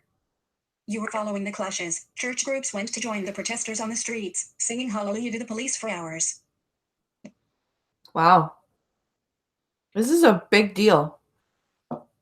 And thousands of women gathered for a mother's rally, holding placards with slogans such as "Don't shoot our kids." As the public mood intensified, former government officials began to speak out, urging Ms. Lamb not to rush through the legislation at such a heated time.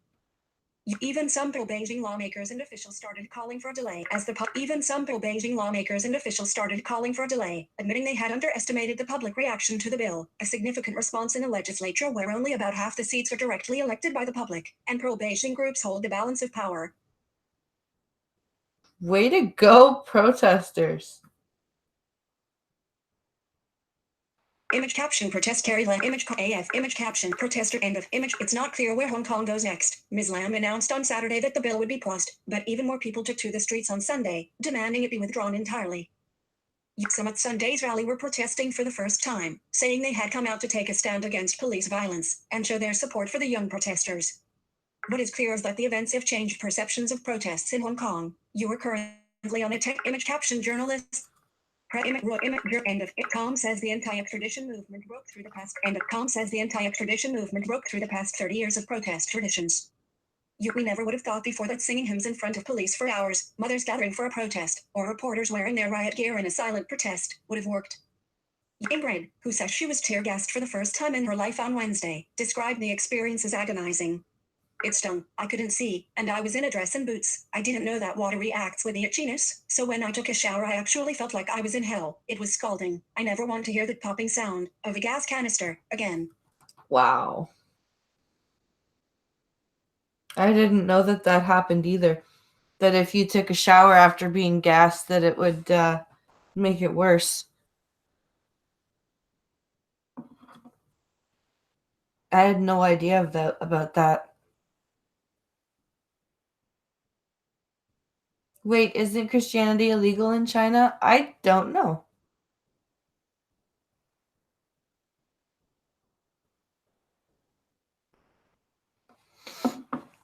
And yet, she said she would keep protesting. My concern for how the city I call home will turn out far outweighs my fears for my personal safety.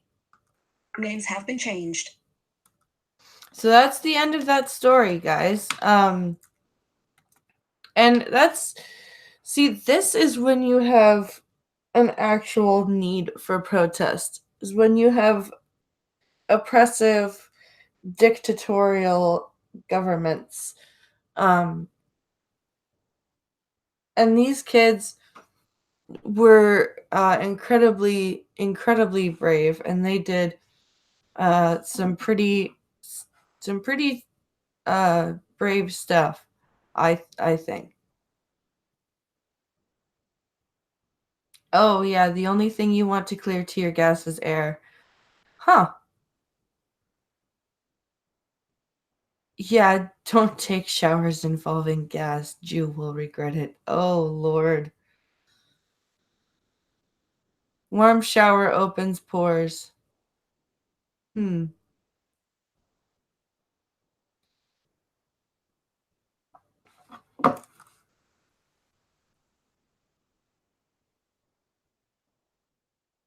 Let's see.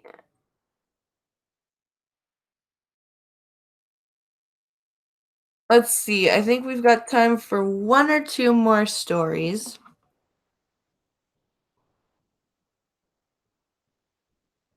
Yeah, you need to wait a bit before taking a shower, says Gunfox. Ah.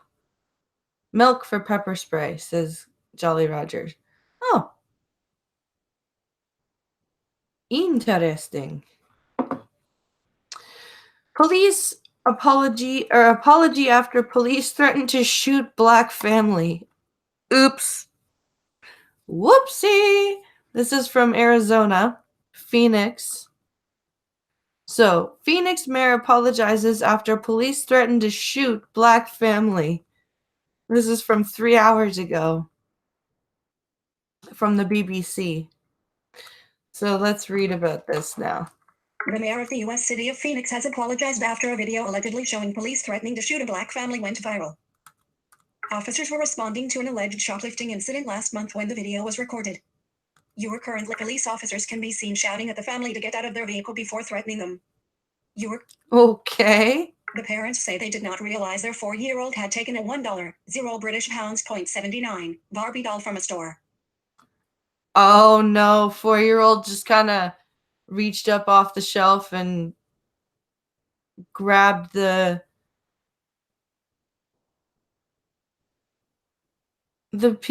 police in the US have to be sprayed with pepper spray in order to be able to use it. Yep.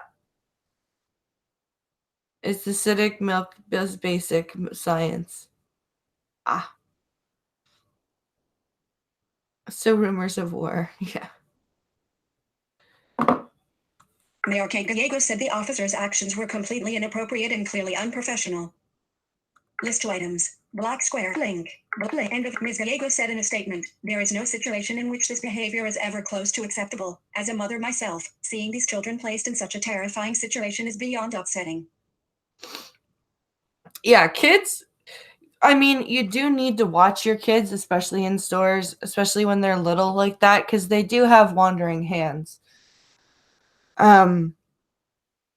You've got to make sure that they're not grabbing stuff off the shelves and sneaking it into the cart. But I mean, you don't need to don't steal Barbies. Mattel's police don't play games. No, apparently not. Twitter post by link. Link.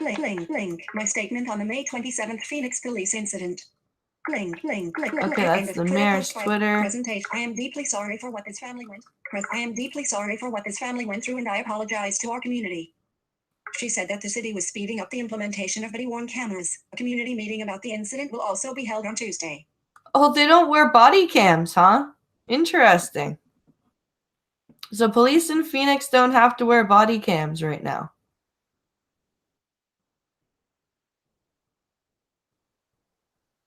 Well, perhaps they should.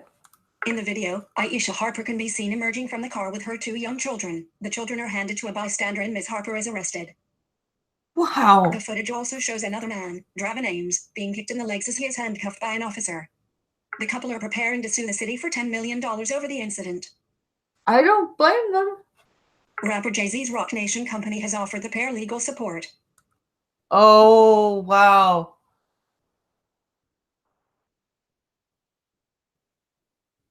That's a big publicity grab for him.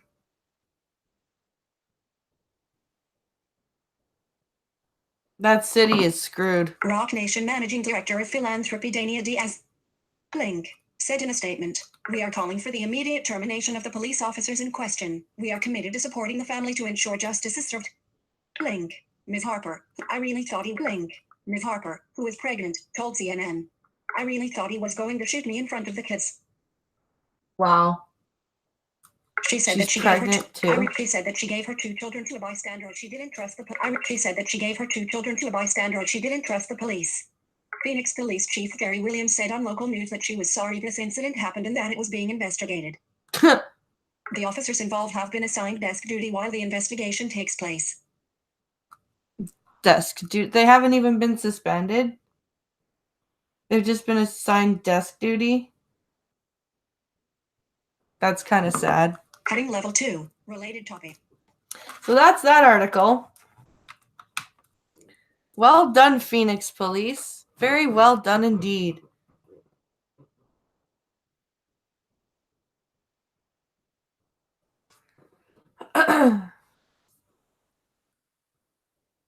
Let's see.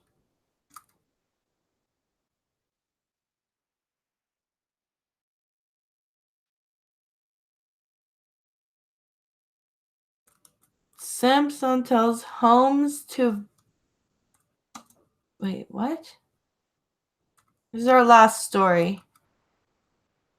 So this is a Samsung TVs should be regularly virus checked, the company says. Oh, good. Good.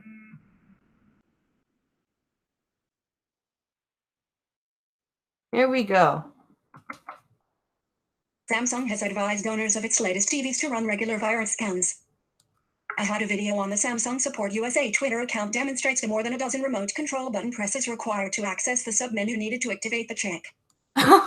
It suggested users should carry out the process every few weeks to prevent malicious software attacks.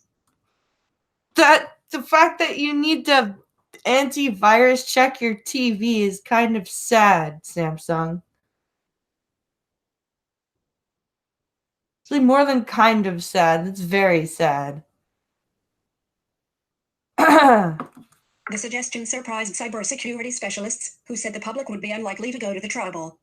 Yeah. BBC News asked Samsung whether any specific threat had prompted the warning. Tweet image copyright. Oh, and there's just a picture of the tweet. There's no text. Twitter. The company responded that it had been posted for customers' education.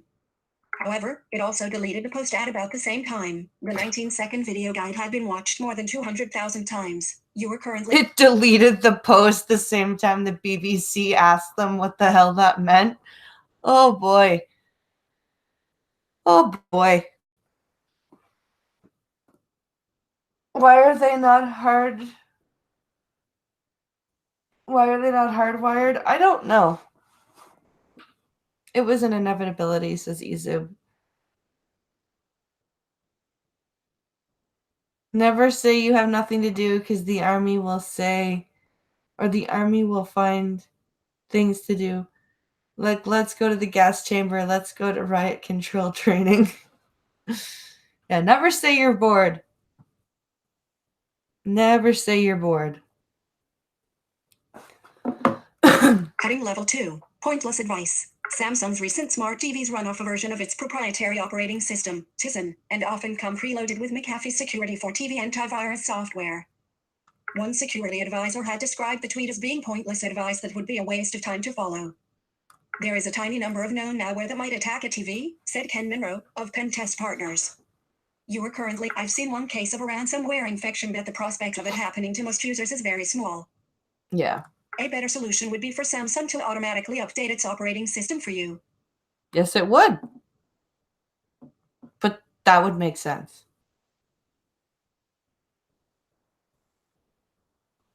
Twitter post by @Leo link. Skip Twitter post by @Leo Killian. Press link. End of another expert predicted that very few people, if any, were likely to follow the advice.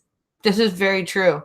If you have to do a dozen button pushes on the remote to get to some obscure menu, people aren't going to do that. Trying to place the burden on users like this won't work, said Scott Helm of Security Headers. No, it won't. At the very least, Samsung should provide an on-screen prompt if this were really necessary. Yeah. The tweet had prompted some users to suggest the alert was a good reason to avoid connecting a television to the internet in the first place. Twitter post by @Oz1LQO. Read link. Skip press link. End of Twitter post link. Sender. Screen name. And that's the end of that article, I believe. Let me just check here. Yeah, it's just a bunch of tweets.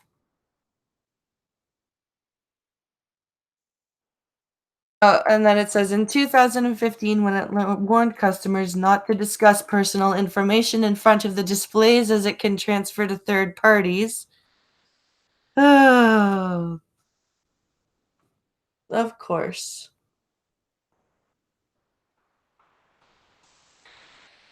Gotta love it. Just gotta love it. Well, guys, we have 4 minutes left. So,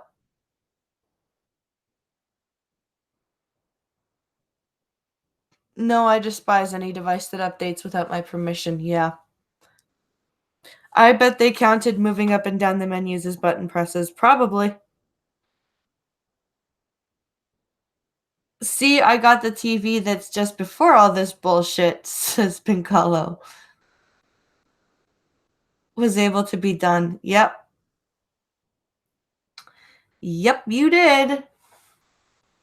And it still talks. I'm still able to use the whole thing. Like, I can navigate all the menus. I can use the Netflix and the Amazon Video and YouTube. And we don't have any of those, that the TV doesn't have a stupid microphone on it. Anything like that.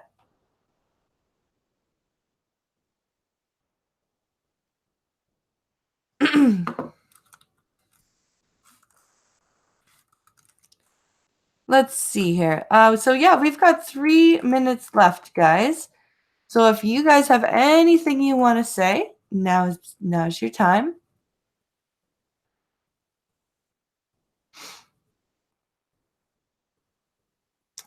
Let's see.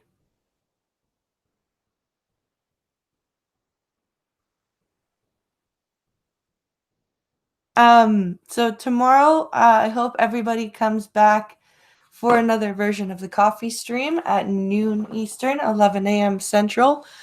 Still looking for a guest for this Friday, but I will let you know who it is when I get one. And next Friday, the 28th of June, is going to be a call-in day. I